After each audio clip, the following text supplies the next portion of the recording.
Hey guys, I'm Heidi Priebe. Welcome back to my channel, or welcome if this is your first time here. Today on this channel, we are talking about what I kind of think of as the cardinal error of those who veer anxious on the attachment spectrum. And when I say the cardinal error, I don't mean that this is something you are intentionally doing to sabotage your relationships.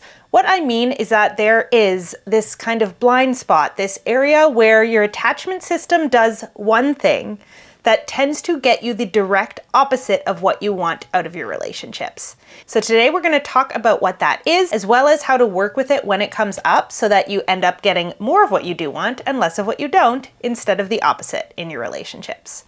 So with no further ado, the cardinal error of those who veer anxious on the attachment spectrum tends to be not leaving any room for the possibility of separation or loss in the relationship. So when you have an anxious attachment system, what your system is hardwired to do from the time you are at a very young age, you have learned to seek consistent proximity to your attachment figure. And when you were young, this was very adaptive for you, right? When we are young children, it's good to keep our caregivers close, especially if they are a little bit inconsistent in the attention that they're able to give us. It is very adaptive for us to want to make sure that we are always on their minds, that we always have their attention, that if we need them for something, they will definitely be there within a reasonable time frame to respond to us. However, what often happens when you grow up with an anxious attachment style is that you don't learn to change those rules when you get into a romantic relationship as an adult. Adult romantic relationships and the process of building intimacy with a romantic partner absolutely requires you to seek proximity, to feel close and connected and bonded to another person, to share yourselves with each other, to understand what each other is thinking and feeling and experiencing, and in perfectly equal part, having healthy intimacy requires a separation process. So I always kind of visually represent intimacy personally as this kind of coming together and pulling apart process. When you are aligned, when you are intertwined emotionally, intellectually, spiritually, physically, you are kind of merging your experiences. And that can be a very wonderful feeling. But you cannot stay constantly locked in this space. Intimacy also requires a pulling away process, where the two of you return to yourselves, have time to integrate and analyze what you have learned from that merging process, both about the other person, but also about yourself and how you are different from that other person. And this process of coming together and pulling apart will happen if you are in a secure relationship consistently for the rest of the time that you are either functioning as a couple or alive on this earth. Now, the problem is that for those who veer anxious on the attachment spectrum, this kind of merging, this feeling of we're so together, we're so aligned, we're so on the same page, can feel so good that as soon as that person starts to pull away a little bit, your natural impulse might be to pull them back in, right? And make sure that you stay like this. The problem is that this is not sustainable in a relationship. You need to be able to pull apart and come back together. So in this video, what we're going to specifically talk about is how to become comfortable with that pulling away process, particularly in moments when you're feeling a little bit anxious or uncertain about why your partner is pulling away. So when does this sense of anxiety about the pulling away tend to come the most online for those with anxious attachment styles? It tends to happen in moments where you feel in your gut like something is off. Like, ooh, something about the way that this person is texting me seems to have changed. I can perceive almost a temperature difference in the way that we're communicating with each other. Or maybe we had a plan and suddenly they want to change the plan, or they want to reschedule, but they're not saying when they want to reschedule for. Or maybe we're physically in the same place, but mentally and emotionally, I just feel like they're not quite with me. They're not quite mentally in the room with me. And again, in those moments, that can feel very triggering and very scary for your inner child, whose strategy for keeping their attachment figures close is making sure that in as many moments as possible, you are intimate, you are connected, you are on the same page. However, what I'm going to suggest here is that your ability to maintain healthy romantic relationships or close relationships of any form as an adult rests upon your ability to retrain your inner child and to help them understand that moments of separation are not always negative things. Even if there is some sort of conflict or some sort of negative occurrence in the relationship, giving both people the space to reconnect with themselves, re-regulate themselves, and come back into that sense of togetherness with an increased understanding of where the relationship needs to have boundaries or where the two of you need to be more differentiated, while that might feel threatening at first, that is actually the kind of thing that allows a relationship to be healthy enough to function long term. So in that moment, when you are starting to panic, when something feels off, and when every cell in your body is screaming at you to just find a way to make sure that you feel close and connected again, and to make that feeling of anxiety over the fact that you and your partner are different go away, this is the moment you need to learn to slow way down. Instead of rushing quickly past it to get that feeling of dread to go away, you need to learn how to be present enough to gain the wisdom that that moment is presenting you with. So for the rest of this video, we're going to go over a series of steps you can take when that moment arises to help you use it to actually make your relationships and your intimacy with your partner feel deeper, more enriching, and most importantly, more sustainable long term. So step one in this process is going to sound super counterintuitive. When you feel like something is off in your relationship, you're detecting that kind of change in temperature. You're looking at your partner and going, where are you? I don't know where you are right now. I can't find you inside of you. Instead of trying to make things go back to normal and seek out confirmation that nothing is wrong, nothing is off, everything is okay, take a moment to accept that your gut might be telling you something real. It's very possible that in this moment, something is not okay in your relationship. It's very possible your partner is upset with you, that your partner is feeling turned off, and that there actually is some sort of problem between the two of you. Now, if you err anxious on the attachment spectrum, statistically speaking, it's highly likely that your partner errs more avoidant. The problem is that for many people on the avoidant side of the attachment spectrum, they don't have a particularly strong awareness if something feels off or wrong for them, why that is, and they're likely to be telling themselves, if I don't have an explicit reason for why things feel off or wrong, and my partner asks me how I'm feeling, I'm just gonna go, fine. Because their kind of emotional barometer is not necessarily going to be particularly sensitive. So you might notice something is off, and they might tell you something is fine, and that might be a good faith response. They might truly not have anything they can point to that they feel like consciously is off in the relationship, and yet, you might be picking up on something real.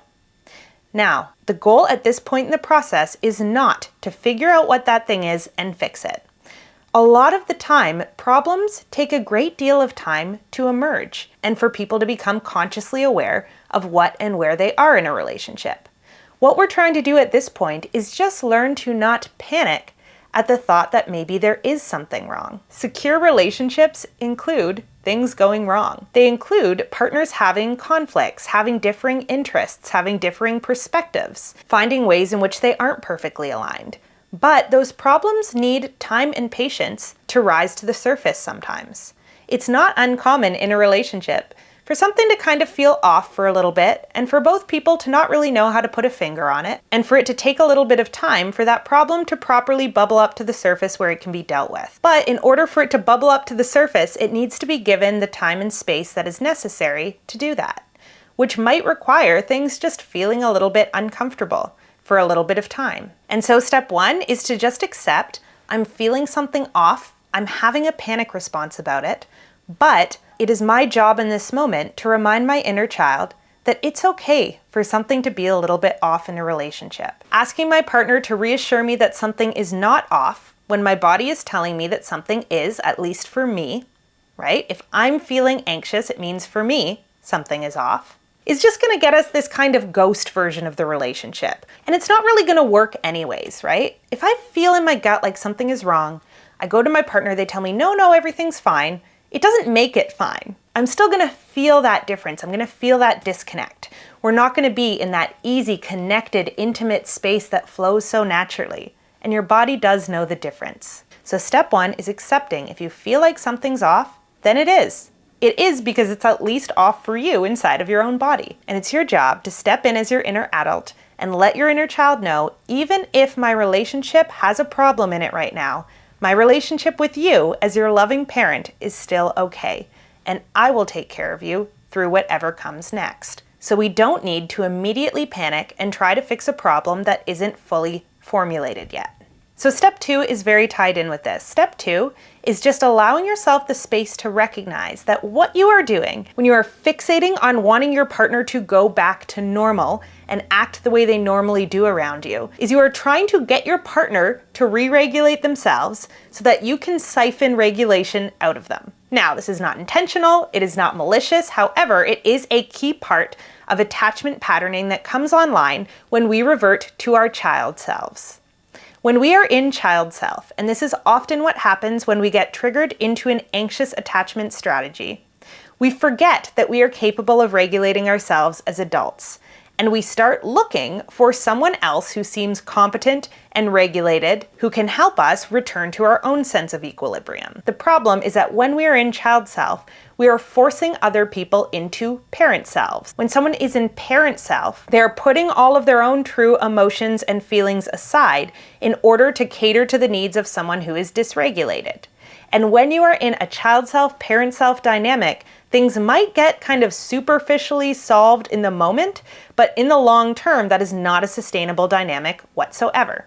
Both people in a healthy, secure relationship need to be in adult mode most of the time. So let's talk about what these terms mean. When we are in our adult selves, we hold ourselves responsible for caretaking the feelings of our inner child. Now, that includes things like asking for what we want out of our partners, setting boundaries in our relationships. It does not mean that we never need or ask for anything from anyone. And it also means that when we're asking for what we want, we are being truly open to the fact that other people might not be able to give it to us, or they might not want to give it to us.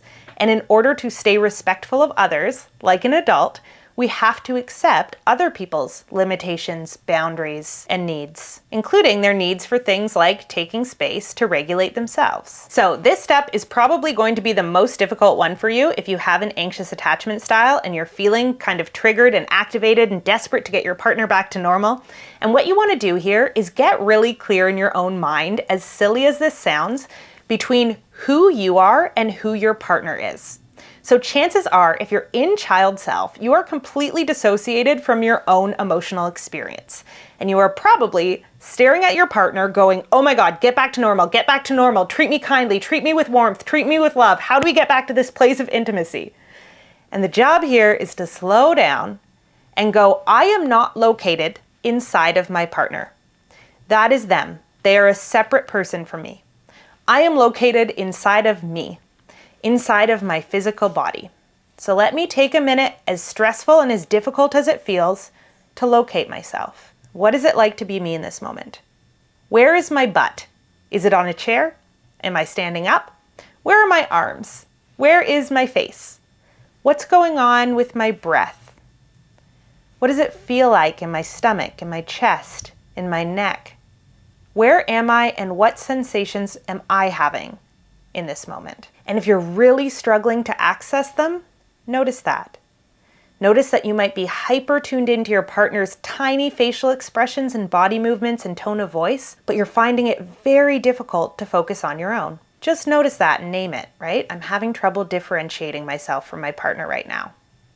And I want to jump in here and just say that it's not an uncommon response to actually feel like you can't differentiate yourself from your partner when you're in a triggered state. Sometimes we are having an emotional flashback to a time when we were very, very young. And there is a certain portion of our lives where we actually are not aware that we are separate from our caregivers. We truly think in our little baby brains that our mom or whoever our primary caregiver is a true extension of us. There truly is not this sense of I am me and you and we are separate. And so when we are really triggered and flashing back and feeling panicked, we might actually lose that sense of emotional differentiation on a felt level between ourselves and our partners. We might truly kind of forget that we are separate people. Of course, we're going to know that in our brains, but our emotional bodies might not be remembering that.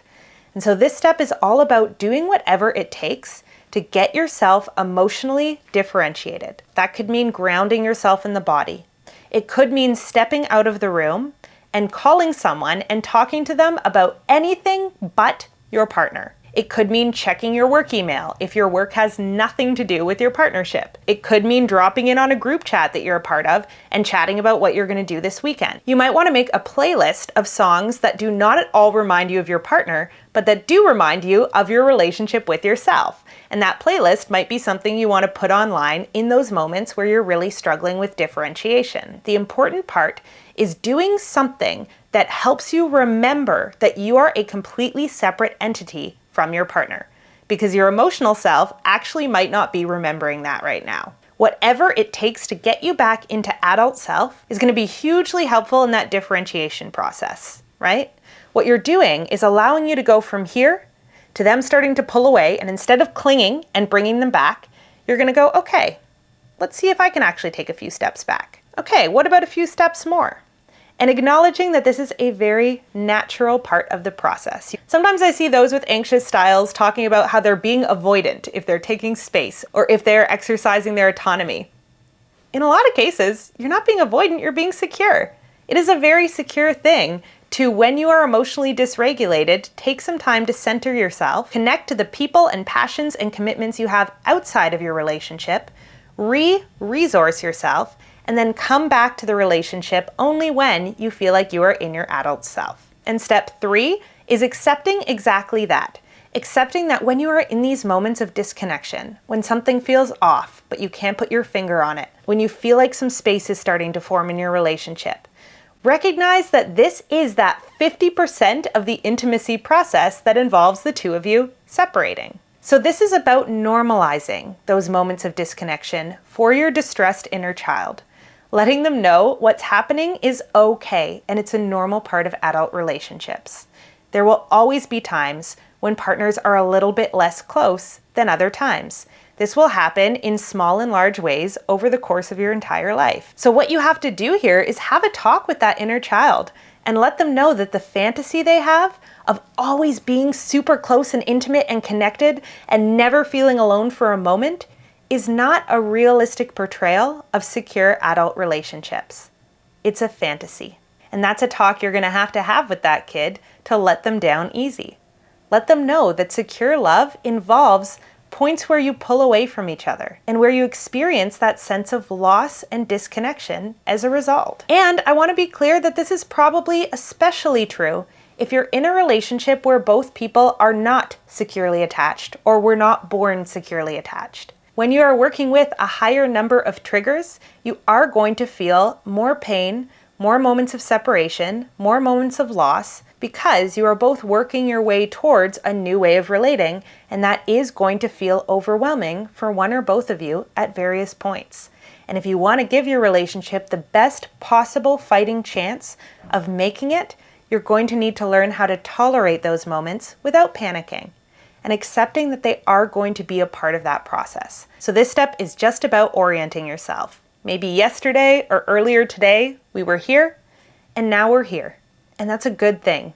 We need to sometimes be here in order to see each other clearly. So this might be the part of the process you like less when it comes to intimacy, but you cannot have the true, connected, non-enmeshed form of intimacy without having this. So step number 4. Once you have taken the time to regulate yourself, co-regulate with people outside of the relationship, and achieve a sense of acceptance over the fact that you're going through a small or large period of disconnection, now is your chance to understand, based on what you remember about yourself, what your adult self's feelings and needs are, and then to communicate them to your partner in an unenmeshed way.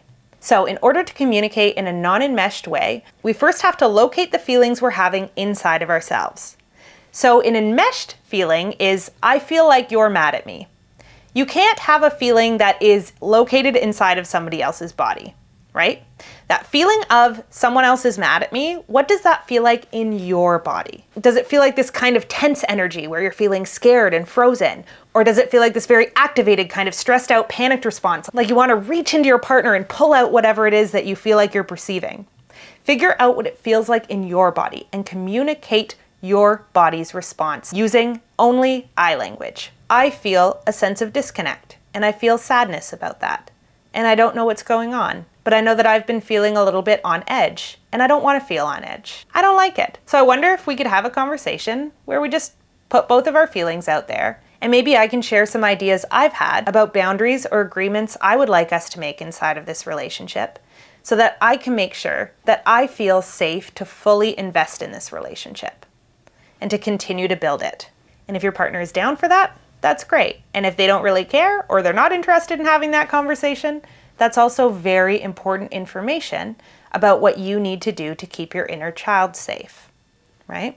If I give my partner the space that they need and then share my feelings in an unenmeshed way, and they are completely uninterested in having a conversation about that or accepting that my feelings matter in the dynamic, at that point, I kind of have to accept that it's an act of self-abandonment, of my inner emotional child, if I stay in that relationship with someone who is not showing any respect for my inner child. Which I just realized is already on step number 5, which is figure out which agreements you might be able to make to bring you back to a place of equanimity. I've been doing a bunch of workshops lately with the philosophy of authentic relating. And in authentic relating, a great deal of what they talk about is how to establish equanimity in your relationships. So how do you stay respectful of yourself and your own needs and boundaries with respect to someone else's needs and boundaries? And in order to figure that out in a healthy, secure relationship, both parties need to be aware of what each other's emotions, needs, and boundaries are, and then you have to work together to find a way to stay respectful of both of those things, which will sometimes be in conflict, right? So if I feel like I want to be in constant texting communication with my partner, and they feel like that's very overwhelming for them, and they would like to text once every second day, how do we work together to negotiate a common ground? Maybe I share what it feels like for me when we're not in constant communication, and the stories that I tell myself about what that means. And maybe my partner can share some information with me about what's actually going on for them and why they don't really like texting.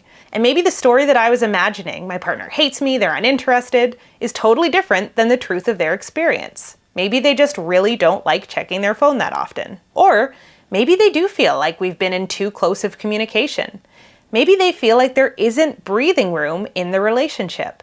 And maybe addressing that problem and figuring out a way to give the relationship a little bit more room and space to develop at a natural pace is actually the thing that ends up making it last, right? We're not always going to like the feedback that we hear, but if we're truly able to integrate it, negotiate our needs and boundaries, and figure out from a place of accepting that loss is a possibility in the relationship, how we can merge and work with those different needs, we're going to be giving the relationship the best possible chance at succeeding. The only way to ensure that a relationship does not succeed is to give it absolutely no room for the two people to separate. Healthy intimacy is 50% us, but at least also 50% me and you as independent, autonomous people. And both sides of the attachment spectrum are going to struggle more with one of those states. If you're avoidant, that intimacy might feel a lot more difficult to tolerate. If you are anxious, the separation part is going to feel more difficult to tolerate. But again, if a secure dynamic is truly what you're after, that does not mean that you find a partner who is emotionally regulated and able to always be here with you. Being in a secure partnership is going to require you to take some time apart, regulate yourself, recognize the ways in which you and your partner are very different and always will be, and then come back together at a point when both of you are able to communicate clearly from your adult selves. And if you can learn to really embody and be present with yourself and your inner child through this process, you're going to give your relationships the best possible chance you can give them at surviving long term. Because again, life in a secure relationship will be a non-stop process of coming together and pulling apart, and coming together and pulling apart. And whichever part of that process feels more challenging for you is the part where your growth lies next. All right, that's all I have to say on this topic for today. As always, I love you guys. I hope you're taking care of yourselves and each other. Let me know any feelings, thoughts, questions that you have coming up in the comment section of this video, and I will see you back here again really soon.